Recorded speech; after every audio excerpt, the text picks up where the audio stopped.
வாசக தோழமைகளுக்கு வணக்கம். வீரயுக நாயகன் வேள்பாரி. அத்தியாயம் 94. திசைவேலரின் கையுயர்வின் வழியே மேலெழுந்தது பேரோசை. தட்டியங்காட்டு போரின் 2ஆம் நாள் தொடங்கியது. இனி ஒவ்வொரு நாளும் போர் முடிவரும் நாளிகையின் பொழுது போர்க்கள நிகழ்வுகளை உற்று நோக்க வேண்டும். முதல் நாள் இழப்புக்கு வஞ்சினம் உரைத்தவர்கள் மறுநாள் பழிவாங்க அனைத்து வழிகளிலும் முயல்வார்கள். அவர்களுக்கான கடைசி வாய்ப்பாக போரின் இறுதி நாளிகை இருக்கும். போர் முடிவுற்றதாக முரசுகள் ஒலி எழுப்பினாலும் அந்த கணத்தை சாதகமாக பயன்படுத்திக் கொள்ளவே முயல்வார்கள். எவன் ஒருவன் முரசோசைக்கு மதிப்பு கொடுத்து ஆயுதத்தை தாழ்த்துகிறானோ அவனே பாதிக்கப்படுகிறான். நேற்றைய போரில் தளபதி ஒருவன் கொல்லப்பட்டுள்ளான். அப்படியென்றால் இன்றைய போரில் அதற்கு பழி எடுக்கப்படும். ஒருவேளை பகற்பொழுதில் அந்த வாய்ப்பு அமையாவிடின் கடைசி நாளிகையில் சதிகள் அரங்கேறத் தொடங்கும். நிலைமான்கோள் சொல்லிகளின் வேலை இனிமேல்தான் கடினமானதாக மாற இருக்கிறது. வேட்டை விலங்குகளை விதிமுறைகளை பேணச் செய்வது எளிதன்று. போர்க்களத்தில் எல்லோரும் வேட்டை விலங்குகள்தான். தனக்கான இரையை பற்றி இழுக்க கடைசி வரை முயல்வார்கள். அதுவும் கடைசி கணத்தில் மூர்க்கமேறிய பாய்ச்சல் இருக்கும். அப்போது ஒலிக்கும் முரசோசை செவிப்புலனுக்குள் நுழையாது. கொலைவெறி ஊறிய அவர்களின் கண்களுக்கு வேறு எதுவும் தெரியாது. போர்க்களம் முழுவதும் விதிகளின் வழியே காத்து நிற்பதுதான் நிலைமான்கோள் சொல்லிகளின் கடமை. முடிவரும் நாளிகையில் கொலைவெறியை மறித்து நிறுத்தும் செயலில்தான் அவர்களின் திறன் இருக்கிறது. காற்றில் அங்கும் இங்குமாக அம்புகளும் ஈட்டிகளும் பறப்பது அன்று பிரச்சனை. முரசின் ஓசையையே தனது திட்டத்தின் பகுதியாக தீர்மானித்து செயல்படுவர்கள்தான் விதிமுறைகளை தகர்த்தெறிகிறார்கள். அவர்கள் பெரும்பாலும் நிலைமான்கோள் சொல்லியின் பார்வை எல்லைக்கு அப்பால் தான் தங்களின் திட்டத்தை நிறைவேற்றுகிறார்கள். திசைவேலர் முடிவு செய்தார். இனிமேல் நடுவில் இருக்கும் இந்த பரனில் மட்டும் இருப்பது இல்லை. போரின் போக்கிற்கு ஏற்ப முடிவரும் நாளிகையின் பொழுது வெவ்வேறு பரன்களின் மேல் ஏறி நின்று களத்தை துல்லியமாக கண்காணிக்க வேண்டும். எண்ணங்கள் ஓடிக்கொண்டிருக்கையில் தட்டியங்காடு எங்கும் வீரர்கள் போரிட்டுக் கொண்டிருந்தனர். ஒரு கணம் திகைப்புற்றார் திசைவேலர். இத்தனை ஆயிரம் வீரர்கள் போரிடுவதை கண்கள் பார்த்தபடி இருக்க, எண்ணங்கள் தாம் செய்ய வேண்டிய வேலையில் மட்டுமே கவனம் கொண்டிருக்கின்றன. போர்க்களத்துக்கு உரிய மனிதராக அவர் மாறிக்கொண்டிருந்தார். சரிந்து விழும் எண்ணற்ற உடல்களை பார்க்காது கடப்பதைப் போலவே பார்த்து கடக்கும் மனநிலை உருவாகிறது. வீரர்கள் அனைவரும் இந்த மனநிலையில்தான் இருப்பார்கள்.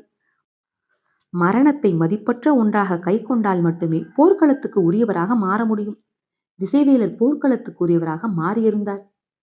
நேற்றைய இழப்பின் தாக்கம் ஏதும் வேந்தர் படையில் இல்லை. தளபதிகள் பலருக்கும் இப்போது தெளிவு கூடியிருந்தது. சமதள போர்க்களத்தில் பரம்பு வீரர்கள் வெளிப்படுத்தும் ஆற்றலை பற்றிய குறை மதிப்பீட்டில் இருந்து அவர்கள் மீண்டனர். நேற்றைய போரில் எதிரியை சரியான உத்திகளின் மூலம் சந்திக்கவில்லை. எளிதாக வெற்றியை எட்டும் மனநிலையிலேயே அவர்கள் போரை தொடங்கினர். ஆனால் இன்று அப்படியல்ல. எதிரியை எந்த வகையிலும் குறைத்து மதிப்பிடக்கூடாது என்பதை சாகலைவனின் மரணம் உணர்த்தியிருந்தது. கருங்கை வாணனை பொறுத்தவரையில் தளபதிக்கான தனித்த ஆணை எதையும் இன்று அவன் பிறப்பிக்கவில்லை. பொதுவான தன்மையிலான தாக்குதலுக்கே அவன் அனுமதி கொடுத்திருந்தான். அவனுக்கு நேற்றைய போர் ஒரு மதிப்பீட்டு களம்தான். எதிரிகள் செயல்படும் வேகத்தையும் அவர்களின் ஆற்றலையும் மதிப்பிட்டான். இன்றோ அவர்கள் சோர்வடையும் வரை தமது படைத்தாக்குதலை நிறுத்தாமல் தொடர வேண்டும் என்று கூறியிருந்தான். பரம்பு வீரர்கள் முழு ஆற்றலோடு போரிடும் வரை அவர்களோடு தீவிரமாக மோதுவதை தவிர்க்க வேண்டும். அவர்கள் சோர்வுறும் வரை நமது முன்னணி படையினர் விடாது மோதிக்கொண்டிருக்க வேண்டும். அதனால் ஏற்படும் இழப்புகள் ஒரு பொருட்டல்ல. எண்ணற்ற வீரர்களின் இழப்பின் வழியேதான் பரம்பு வீரர்களை சோர்வடைய செய்ய முடியும். அதன் பிறகே தாக்குதல் போரை முழு வேகத்தோடு தொடங்க வேண்டும் என்று முடிவு செய்திருந்தான். வழக்கம் போல் முதல்நிலைப்படையின் நடுப்பகுதியில் கருங்கொய்வாணன் நின்றான். நேற்றைய போரில் முதல்நிலைப்படை 3இல் ஒரு பகுதி வீரர்களை இழந்திருந்தது. அதே அளவுக்கு புதிய வீரர்கள் இப்போது படையில் நின்றிருந்தனர். 2ஆம் நிலையிலும் 3ஆம் நிலையிலும் இருந்த வீரர்களை இதில் இணைத்திருந்தான். ஆனால் அங்கு இருந்த நிலைப்படை வீரர்கள் யாரையும் இங்கு வந்து சேர்க்கவில்லை. எதிரிகளை சோர்வடைய செய்யும் உத்தியே பின்பற்றப்பட்டது. இழப்பதையே உத்தியின் பகுதியாக மாற்றியிருந்தான். அதற்கு ஏற்ப கூலிப்படை வீரர்களைத்தான் முன்களத்தில் நிறுத்தியிருந்தான். முரசோசை கேட்டதும் உதிரனின் தலைமையிலான விற்படை தங்களது தாக்குதலை தொடங்கியது. கூழையனின் தேர்ப்படையும் தேக்கனின் வாட்படையும் முன்னேறத் தொடங்கின. வேந்தரின் குதிரைப்படை தளபதி உருமன்கொடி பாய்ந்து தாக்கவில்லை. நின்ற இடத்திலேயே அணிவகுத்து நின்று கொண்டான். இது எதிர்பார்க்கப்பட்டதுதான். பரம்பின் குதிரைப்படை தளபதி இரவாதன் சிறிது நேரம் போக்கு காட்டிக் கொண்டிருந்தான். தொடக்க நாளிகையில் போரின் குணத்தை கருங்கைவாணன் நிதானமாக மதிப்பிட்டுக் கொண்டிருந்த பொழுது குளவந்திக்கில் இருந்து பாரியும் அதைத்தான் செய்து கொண்டிருந்தான். காலையில் பாரி இந்த இடம் வந்து சேரும் பொழுது இகுலிக்கிழவனின் முகம் சோர்வுற்று இருந்தது. நேற்று இரவெல்லாம் உட்காடுகளில் நல்ல மழை. இப்போதும் கணவாய் பகுதியில் தூறல் விழுந்து கொண்டுதான் இருக்கிறது என்றான். அவன் என்ன சொல்ல வருகிறான் என்பது பாரிக்கு புரிந்தது. மெல்லிய குரலில் தயக்கத்தோடு சொன்னான். இன்றும் காற்றும் காற்றியும் வருவதற்கு வாய்ப்பில்லை. பாரியின் முகத்தில் கவலை தோய்ந்த மாற்றங்கள் எதுவும் இல்லை. அதை பார்த்தபடி இகுலுக்கிழவன் மேலும் சொன்னான். தட்டியம் காட்டு நிலத்தில் கூட அதிக அளவுக்கு வெக்க இருக்காது என்றான். அப்படியென்றால் வேந்தர் படை வீரர்களுக்கு நடுப்பகலுக்கு பிறகு சோர்வடைய மாட்டார்கள் என்பதை எண்ணியபடியே போர்க்களத்தை பார்த்து கொண்டிருந்தான் பாரி. பரம்பை பொறுத்தவரை இன்றைய போர் உத்தி என்பது தாக்கி முன்னேறுவது அல்ல, முழுவதும் இரவாதனை சுற்றி உருவாக்கப்பட்டுள்ள உத்தியே. அவனது தாக்குதலுக்கு குறுக்கே யாரும் வந்துவிடாதவாறு பார்த்து கொள்ள வேண்டும். மரத்தில் இருந்து கலைந்து வானத்தில் பறக்கும் பறவைகள் சிறிது தொலைவு பறந்த பிறகு ஓர் ஒழுங்கை அடைவதைப் போல போர் தொடங்கிய கணத்தில் தாக்கி முன்னேறிய பரம்பு வீரர்கள் திட்டமிடலுக்கு ஏற்ற ஒழுங்கை அடைந்து கொண்டிருந்தார்கள். பாரியின் கண்கள் அவர்களை கூர்ந்து கவனித்துக் கொண்டிருந்தன. வேந்தர்களின் வாட்படைக்கு புதிய தளபதியாக நியமிக்கப்பட்ட சூளக்கையன் திட்டமிடப்பட்டபடி படையை நகர்த்தி கொண்டிருந்தான். எதிரில் நின்றிருந்த பரம்பு தளபதி தேக்கன் முன்னகர்ந்து செல்வதற்கான வாய்ப்புகளை கூட பயன்படுத்தவில்லை.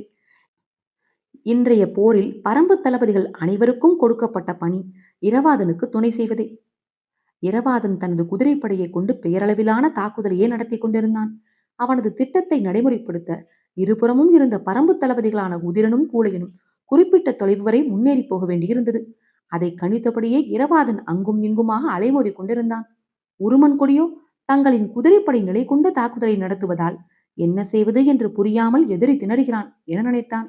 இரவாதன் உள்ளிட்ட பரம்பின் குதிரைப்படை வீரர்கள் அனைவரின் அம்பரா தூணிகளிலும் ஓங்கலாம்புகள் இருந்தன. இன்றைய போரில் பரம்பு நம்பியிருக்கும் பேராயுதம் ஓங்கலம்தான். ஓங்கலம் என்பது மூங்கிலின் குறிப்பிட்டதொரு வகை. இந்த வகை மூங்கிலை பறவைகளோ விலங்குகளோ நெருங்காது.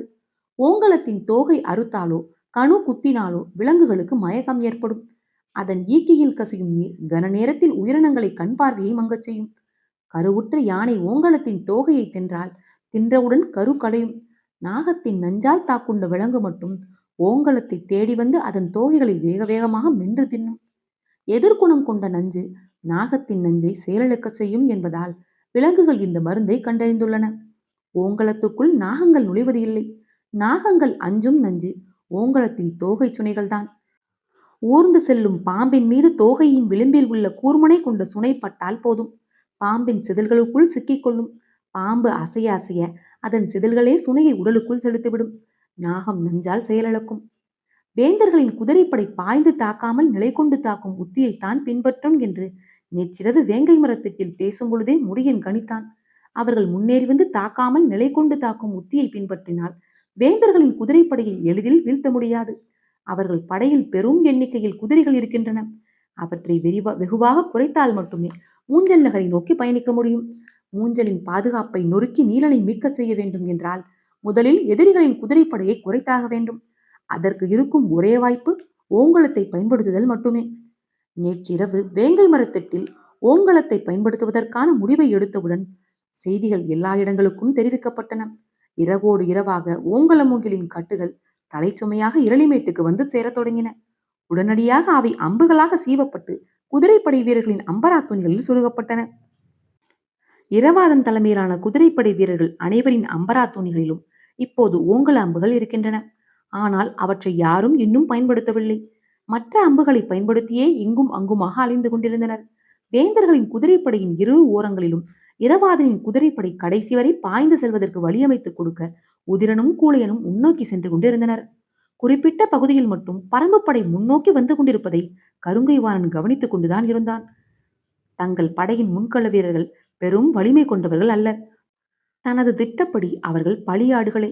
ஆனால் குறிப்பிட்ட சில இடங்களில் மட்டும் பரம்பு படை இவ்வளவு உள்நுழைந்துள்ளதே என சிந்தித்தபடி நின்று கொண்டிருந்தான். பரம்பு தளபதி முடியனை அவனது கண்கள் தேடின. வழக்கம் போல முடியன் முன்களத்துக்கு வரவில்லை. நேற்றைக்கு போல நடுப்பகல் கடந்த பிறகுதான் அவன் முன்னே வருவான். அப்படியென்றால் இன்றும் பிற்பகலில் அவர்களின் தாக்குதல் திட்டம் தீவிரமடையும் நினைத்துக் கொண்டிருந்தான். எவ்வளவு துல்லியமாக திட்டமிட்டாலும் நாம் சிந்தித்திராத வாய்ப்புகளை போர்க்களம் நமக்கு உருவாக்கித் தரும். மிக குறைந்த நேரம் மட்டுமே நீடிக்கும் அந்த வாய்ப்பை சரியாக கண்டறிந்து செயல்படுத்தும் தளபதியே வெற்றியை பறிக்கிறான். கருங்கைவாணனின் திறமையே களத்தில் உருவாகும் வாய்ப்பை பயன்படுத்துவதில் இணையற்றவனாக இருப்பதுதான். இன்றைய நாளுக்காக வகுக்கப்பட்ட உத்தியை படையணிகள் சரியாக செயல்படுத்துகின்றனவா என்பதை தளபதி உற்று கவனிக்க வேண்டும். அதே நேரத்தில் எதிரிகள் வகுத்துள்ள உத்தி என்ன என்பதையும் விரைவில் கண்டறிய வேண்டும். எல்லா தளபதிகளும் இந்த இரண்டு எண்ணங்களுடன் தான் போர்க்களத்தில் நிற்பர். ஆனால் இவை இரண்டையும் கடந்து மூன்றாவதான வாய்ப்பு ஒன்று போர்க்களத்துக்குள் உருவாகி கொண்டிருக்கும். அதை விரைந்து மதிப்பிட தெரிந்தவனே போர்க்கலையில் வல்லுநனாகிறான். எதிரிகள் ஏன் குறிப்பிட்ட சில பகுதியில் மட்டும் இவ்வளவு தொலைவு முன்னகர்ந்து வந்து கொண்டிருக்கின்றனர் என்று கருங்கை வாணன் எண்ணிக்கொண்டிருக்கும் பொழுதுதான் சட்டென இன்னொன்றும் தோன்றியது. இந்த புதிய சூழல் உருவாக்கும் வாய்ப்பு என்ன என கண்கள் இங்கும் அங்குமாக தேடத் தொடங்கின. எதிரிகள் எவ்வளவு முன்னகர்ந்து போய்க் கொண்டிருந்தாலும் கருங்கை வாணனுக்கு அச்சம் ஏதும் இல்லை. ஏனெனில் முதல் நிலை படையை கடந்து இரண்டாம் நிலை படை நின்று கொண்டிருக்கிறது. அதற்கு அடுத்து மூன்றாம் நிலை படை இருக்கிறது. எதிரிகள் எவ்வளவு முயன்றாலும் ஒன்றும் செய்துவிட முடியாது. எனவே இந்த புதிய சூழல் வாய்ப்பை உருவாக்கி தந்தால் அதை பயன்படுத்தலாம் என்று அவனுடைய கண்கள் இங்கும் அங்குமாக அலைமோதி கொண்டிருந்தன. அப்போதுதான் அவனது கண்ணில் பட்டான் தேக்கன். சாகலைவனின் மரணத்துக்கு மறுநாளே பழியெடுக்கும் வாய்ப்பாக அந்த கணம் அவனுக்கு தோன்றியது. கருங்கை வாணன் அவனை நோக்கி குதிரையை செலுத்த தொடங்கினான். வேந்தர்களின் வாட்படை தளபதி சூளக்கையன் சற்றே துடிப்பு நிறைந்தவனாக இருந்தான். தேக்கனோடு நேர்கொண்டு மோதும் வாய்ப்புக்காக காத்திருந்த அவனின் நகர்வும் தேக்கனை நோக்கியே இருந்தது. தேக்கனோ தனது வாட்படையின் நடுப்பகுதியில் இருந்தான். வீரர்களின் கால்கள் மூன்றாம் முன்னெட்டை கடக்காமல் இருக்க வேண்டும் என உத்தரவிட்டிருந்தான். ஓசைகளின் வழியேயும் கால்கள் கிளப்பும் புழுதியின் வழியேயும் பார்ப்பவர்களின் கண்கள் வேகத்தை உணர்கின்றன. ஆனால் இருக்கும் இடம் விட்டு முன்னோக்கி நகராமல் அவர்கள் போரிட்டுக் கொண்டிருப்பார்கள். ஏறி வரும் எதிரியை மட்டும் வெட்டி சேர்த்தபடி இருப்பார்கள். தேக்கனின் தலைமையிலான வாட்படை அதைத்தான் செய்து கொண்டிருந்தது. இரவாதன் தனக்கான வாய்ப்புக்காக துடித்துக் கொண்டிருந்தான். எதிரிகளது குதிரைப்படையின் இரு பக்கவாட்டிலும் முன்னகர்ந்த பரம்பு வீரர்கள் குறிப்பிட்ட தொலைவு சென்றவுடன் ஓசையை எழுப்பினர். வேந்தர் படையின் ஒவ்வொரு பிரிவிலும் ஓசை எழுப்பும் கருவியோடு வீரன் ஒருவன் நின்றிருந்தான்.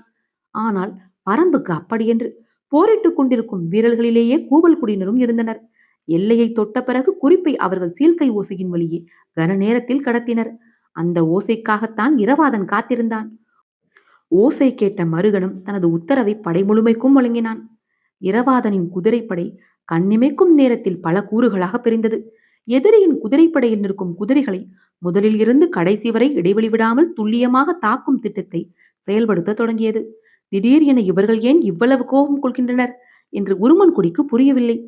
ஒருவேளை அப்படி செய்தால்தான் நாம் விரட்டி தாக்குவோம் என நினைத்து செய்கின்றனரா என்று சிந்தித்தான். தம்மை கோபமூட்டி விரட்டிச் செல்ல வைக்கும் உத்தியாக உருமன்குடி நினைத்தான். எதிரிகள் எவ்வளவு வேகமாக செயல்பட்டு குதிரையை விரட்டினாலும் தான் நிலை கொண்ட தாக்குதலை மாற்றக்கூடாது என்பதில் உறுதியாக இருந்தான். தொடக்க நிலை அம்புகள் சீறி பாய்ந்த பிறகு ஓங்கல் அம்புகள் வில்லிலிருந்து விடுபடத் தொடங்கின. அவை மற்ற அம்புகளைப் போல வேகம் கொண்டு தாக்குவது இல்லை. அதற்கான தேவையும் இல்லை. குதிரையின் முன்பக்கமோ பின்பக்கமோ அல்லது உடலின் ஏதாவது ஒரு பாகத்திலோ மெல்ல உரசி சென்றால் போதும். அம்பின் ஈக்கியொன்று உள்நுழையும் அளவுக்கு சிறு சிராய்ப்பை உருவாக்கினாலே போதும். எனவே பரம்பு வீரர்கள் முதலில் இருந்து கடைசி வரை நிற்கும் குதிரைகள் அனைத்தின் மீதும் ஏதாவது ஓர் அம்பு தைக்கும்படியான உத்தியை பயன்படுத்தினர். வேகம் வேகம் அதிவேகம் என்பதே இரவாதனின் செயல்பாடாக இருந்தது. 2-3 அம்புகளுக்கு ஒரு முறைதான் ஓங்கலத்தை பயன்படுத்த வேண்டும். எதிரிக்கு எந்த வகையிலும் ஐயம் வந்துவிடக்கூடாது. தாக்கும் போரை படுவேகமாக செய்கிறார்கள் என்று மட்டும்தான் அவர்கள் நினைக்க வேண்டும். ஆனால் முதலில் இருந்து கடைசி வரை குதிரைப்படை முழுமையும் அம்புகளை பொழிந்து தள்ள வேண்டும். இரவாதன் கண்ணிமைக்கும் நேரத்தை கூட வீணாக்காமல் செயல்பட்டுக் கொண்டிருந்தான். இந்த தாக்குதலில் மிக கடினமானது எதிரியின் குதிரைப்படையின் நடுப்பகுதியில் இருக்கும் குதிரைகளை தாக்குவதுதான். ஏனெனில் ஓங்கல அம்பை மற்ற அம்புகளைப் போல வேகம் கொள்ள செய்ய முடியாது. அதன் எடையும் தன்மையும் பாய்ந்து செல்வதற்கான வாகினை கொண்டது அன்று. எனவே இழுபடும் நாணின் விசையால் மட்டுமே அதை எதிரிப்படையின் நடுப்பகுதிக்கு செலுத்த வேண்டும். சூலூர் வீரர்களுக்கு இரவாதன் வரையறுத்தது நடுப்பகுதி குதிரைகளை தாக்க வேண்டும் என்பதுதான். மற்ற வீரர்கள் தான் ஓரப்பகுதியை தாக்கினார்கள். பரம்பின் குதிரைப்படையின் வேகமும் குறுங்காது முயலின் குருதியில் ஊற வைக்கப்பட்ட நானின் இழுத்து தள்ளும் வேகமும் ஒன்றாய் இணைய ஓங்கல அம்புகள் இடைவெளியின்றி பொழிந்தன. போர்க்களம் தனது போக்கில் உருவாக்கி கொடுக்கும் வாய்ப்பை பயன்படுத்துதலே அறிவார்ந்த தளபதியின் வேலை. நேற்றைய போரில் சாகலைவனின் தலையை சரித்தவனை நோக்கி முன்னகர்ந்து கொண்டிருந்தான் கருங்கைவாணன். ஏற்கனவே அவனை நோக்கி நகர்ந்து கொண்டிருந்தான் சூளக்கையன். தேக்கன் முன்திட்டப்படியான உத்தியின்படி பரம்பு படைகளின் தாக்குதலை நடத்தி கொண்டிருந்தான். தேக்கனின் அருகில் வந்து சேர்ந்த சூளக்கையன் நேரடி தாக்குதலில் ஈடுபடத் தொடங்கினான். தேக்கன் அதை வழக்கம் போல் எதிர்கொண்டபடி இருந்தான். சூளக்கையன் வயதால் இளையவன், துடிப்பு நிறைந்தவன். கிழவனை சாய்க்கும் வெறியோடு அவன் மோதுவதை தேக்கன் உணர அதிக நேரமாகவில்லை. ஆனாலும் தேக்கனின் கவனம் இரவாதன் செயலின் போக்கை அறிவதிலேயே இருந்தது. கிழவன் பெரிதாக கவனம் கொள்ளாமலேயே போரிடுகிறான் என்பதை புரிந்து கொண்ட சூளக்கையன் சீற்றம் கொண்டு தாக்கினான். முனையால் சீவி சரிக்கும் உத்தியை பயன்படுத்தி வாளின் மூக்குப்பகுதியை கண்ணிமைக்கும் நேரத்தில் கேடயத்தின் உள்விளிம்பை நோக்கி பாய்ச்சினான். பாய்ச்சிய வேகத்திலே கிழவனின் மேலிருந்து கொப்பளிக்கும் குருதியை அவன் கண்கள் தேடின. கேடயத்தின் உள்விளிம்பு ஆயுதத்தின் வேகத்தை உணர்ந்து வெளிப்புறம் நோக்கி தள்ளிய பொழுது உடல் வளைந்து எழுந்தது. தேக்கன் எளிதாக சுழன்று கொடுத்து நின்றான். சூளக்கையின் அதிர்ச்சியோடு தேக்கனை பார்த்த பொழுது கருங்கை வாணன் வந்து இறங்கினான். மூவேந்தர் படை தளபதி மகாசாமந்தன் போர்க்களம் தனது போக்கிலே தந்த வாய்ப்பை வணங்கி வாளேந்தி நின்றான். சூளக்கையனுக்கு ஒதுங்கிக் கொள்வதா இணைந்து கொள்வதா என தெரியவில்லை. சற்றே தயக்கத்தோடு விலகினான். அவன் விலகத் தயங்கிய நேரத்தில் கருங்கை வாணனின் கால்கள் தாக்கப் போகும் தன்மைக்கு ஏற்ப அடியெடுத்து நின்றன. சூளக்கையன் அவனுடைய கால்களை பார்த்தான். சட்டென நிமிர்ந்து அவனுடைய கைகளை பார்த்தான். இடது கையில் இருந்த கேடயம் மட்டுமே துருத்தி துருத்தி முன்னால் நகர்ந்து கொண்டிருந்தது. வலது கையில் இருந்த வாள் சரியான கணத்துக்காக காத்திருந்தது. தேக்கன் கருங்கை வாணனின் கண்களையே பார்த்தான். இருவரின் கால்களும் பின்னல் வட்டத்தில் நகர்ந்து கொண்டிருந்தன. கிழவனின் கண்களில் அச்சம் ஏதும் தெரியவில்லை. தன்னை தாக்கி வீழ்த்த அவன் ஆயத்தமாக இல்லை. தற்காப்பு மட்டுமே அவனது நோக்கமாக இருக்கிறது என்று கணித்தான் கருங்கை வாணன். போர்க்களத்தின் சூழல் கணத்துக்கு கணம் மாறக்கூடியது. இப்போதைய வாய்ப்பை அடுத்த கணம் வழங்குமா என தெரியாது. எனவே காலம் தாழ்த்த வேண்டாம் என எண்ணிய கருங்கை வாணன் தனது வலிமை மிகுந்த தாக்குதல் முறையால் மின்னல் வேகத்தில் பாய்ந்தான். வாட்கள் ஒன்றோடு ஒன்று மோதி திரும்பின. இவன் ஒவ்வொரு தாக்குதலிலும் உயிர் குடிக்க எண்ணுகிறான் என்பதை தேக்கன் உணர வெகு நேரமாகவில்லை. கால்கள் முன்பாயும் வேகத்தில் 3 மடங்கு ஆற்றலை வெளிப்படுத்தி படபடக்கும் சிறகு போல வாளால் இடைவிடாது தாக்கி எதிரியை நுழைக்குழியச் செய்வதே கருங்கை வாணனின் உத்தி. தேக்கன் அவனது வேகத்தை மதிப்பிடும் முன்பே அடுத்தடுத்து வேகத்தை கூட்டிக் கொண்டிருந்தான். முன்னும் பின்னுமாக கேடயத்தை சுழற்றியபடி வாழ்வீச்சை வாங்கிக் கொண்டிருந்தான் தேக்கன். கிழவன் எதிர்கொள்ள திணறுகிறான் என்பதை உணர்ந்த கருங்கை வாணன் சரியான நேரத்தில் தேக்கனின் கேடயத்தை ஏமாற்றி நடு மார்பை கிழித்தபடி சீவி முன்னகரும் தாக்குதலை தொடுத்தான். மின்னல் வேகத்தில் குறுக்கிட்டு வெளிவந்தது கருங்கை வாணன் வீசிய வாள். காற்று அறுபடும் ஓசை காதில் கேட்டது. கிழவன் மண்ணில் சரிந்திருப்பான் என எண்ணியபடியே திரும்பினான். இந்த கணத்தை தான் தேக்கன் எதிர்பார்த்திருந்தான். கொலை முடித்த மறுகணத்தில் ஆற்றல் ஏதும் இன்றி அகமகிழ்ந்து திரும்பும் வீரனின் தலையை கொய்து முடிப்பதில்தான் சுகம் உண்டு. தனது உயிரை பணயம் வைத்து நடக்கும் இந்த விளையாட்டில் வீரர்கள் இந்த உணர்வை சுவைக்கவே மீண்டும் மீண்டும் வாள் சுழற்றுகின்றனர். தேக்கன் சுழற்றிய வாள் கருங்கை வாணனின் கழுத்தை நோக்கி வரும்பொழுது கனநேர தாமதமின்றி குறுக்கிட்டு பாய்ந்தான் சூளக்கையன். அதிர்ந்து மீண்டான் கருங்கை வாணன். இமைப்பொழுதில் எல்லாம் மாறத் தெரிந்தன. பின்பக்கமாக திரும்பிய கருங்கை வாணனின் முகத்தில் மரணத்தின் ஒளி பட்டு தெரித்தது. கிழவனை குறைத்து மதிப்பிட்டு விட்டோமே என தோன்றிய பொழுது அவனது மேய்க்கவசத்தை பார்த்தான். சரிபாதியாக பிளந்து வெளிவந்திருந்தது. அவன் வீசிய வாள் இரும்பாலான கேடயமே ஆனாலும் இந்த தாக்குதலால் உள் எலும்பு உடைந்திருக்கும். இவன் எப்படி சாயாமல் நிற்கிறான் என நினைத்தபடி கால்களை முன்னகர்த்தினான். கிழவனின் நெஞ்செலும்பு நடுங்கியபடிதான் இருக்கும். இப்போது இளைப்பாற இடம் தரக்கூடாது என்ற முடிவோடு வாளை சுழற்றி முன்னகர்ந்தான். சூளக்கையன் கருங்கை வாணனை பார்த்து மிரண்டு நின்றான். கழுத்தின் முனை நோக்கி வாள் பாய்ந்து திரும்பிய மறுகணமே சீறி முன்னகரும் அவனது சீற்றம் யாரையும் மிரளச் செய்யும்.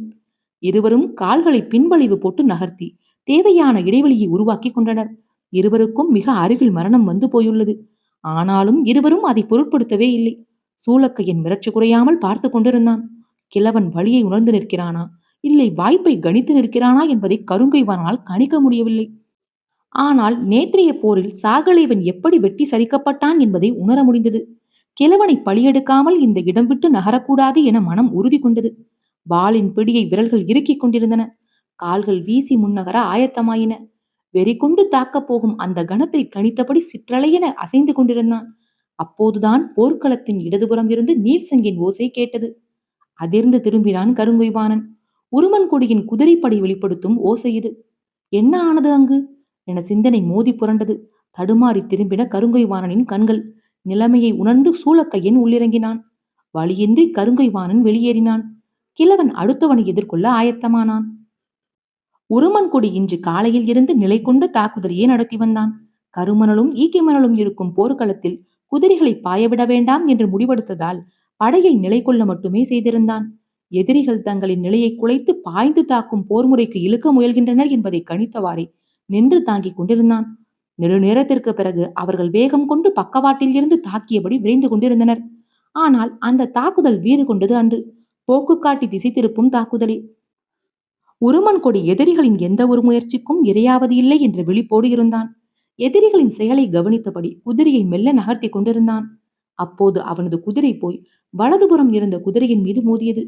என்ன இப்படி செய்கிறது என நினைத்தபடி கடிவாளத்தை இழுத்து நிறுத்தினான். சிறிது நேரத்திற்கு பிறகு மீண்டும் குதிரையை கிளப்பிய பொழுது அருகில் சென்ற இன்னொரு குதிரையின் மீது அதே போல முட்டி விலகியது. ஏன் இப்படி நடந்து கொள்கிறது என்பது புரியாமல் குதிரையை விட்டு கீழிறங்கினான். கண்பட்டையில் ஏதாவது தூசியோ கல்லோ சிக்கியிருந்தால் அது குதிரையின் கண்ணை உறுத்தி கொண்டிருக்கும். அதனால் குதிரை அந்த பக்கமும் இந்த பக்கமுமாக தள்ளாடும் என நினைத்து கண்பட்டையில் கைகளை விட்டு துடைத்தான். உள்ளே வேறெந்த தூசியும் இல்லை. பிறகு ஏன் இப்படி செய்கிறது என சிந்தித்தபடியே வந்து மேலேறி உட்கார்ந்தான். அந்த கணம் அவனது பருத்த தொடைகள் முதுகை அழுத்திய பொழுது நடுமுதுகு திடுக்கிட்டு குலுங்கியது. குதிரைக்கு ஏதோ ஆகிவிட்டது என்று அவன் உணரத் தொடங்கினான். அவனது கால் குறிப்புகளை உணர்ந்து செயல்பட அது ஆயத்தமாக இல்லை. உணர்வுகளை இழந்ததைப் போல் ஆகிவிட்டது என தெரிந்ததும் சட்டென மேலிருந்து இறங்கினான். கட்டுப்பாடுகளை இழந்த குதிரையின் மீது உட்காருவது மரணத்தை அழித்துக் கொள்வதற்கு சமம். இனி அது எப்படி நடந்து கொள்ளும் என தெரியாது. கீழிறங்கியவன் அதற்கு காயங்கள் ஏற்பட்டிருக்கிறதா என சுற்றி சுற்றி பார்த்தான். எந்த அம்பும் தைக்கவில்லை. பின்தொடை பகுதியில் சின்னதாய் ஒரு கீறல் விழுந்திருக்கிறது. துளி அளவுதான் குருதி தெரிகிறது. வேறேதும் ஆகவில்லையே என குழம்பிக் கொண்டிருக்கையில் படையின் நடுப்பகுதியில் கூச்சல்கள் அதிகமாகின. என்னவென்று விசாரிக்க தொடங்கிய பொழுது ஏறக்குறைய பல வீரர்கள் குதிரையை விட்டு இறங்கி ஏது செய்வது என்று தெரியாமல் விழித்துக் கொண்டிருந்தனர். நிலைமை கட்டுமீறுவதற்குள் எதிரிகளின் தாக்குதலில் இருந்து குதிரைப்படையை காக்க வேண்டும் என்பதால் தான் தலைமை தளபதியை வரவழைக்க நீல் சங்கை ஊதச் சொன்னான் ஒருமன் கொடி. சங்கொலியை கேட்டு விரைந்து வந்தான் கருங்கைவாணன். அவன் வந்து நின்ற பொழுது இரவாதனின் தலைமையிலான வீரர்கள் எதிரியின் குதிரைப்படை எல்லையை தொட்டுக் கொண்டிருந்தனர். ஓங்கலத்தின் வேலை முடியும் தருவாயில் இருந்தது. அத்தியாயம் 94 நிறைவுற்றது. காற்றோடும் உங்கள் காதுகளோடும் நான் எவிமயிலா.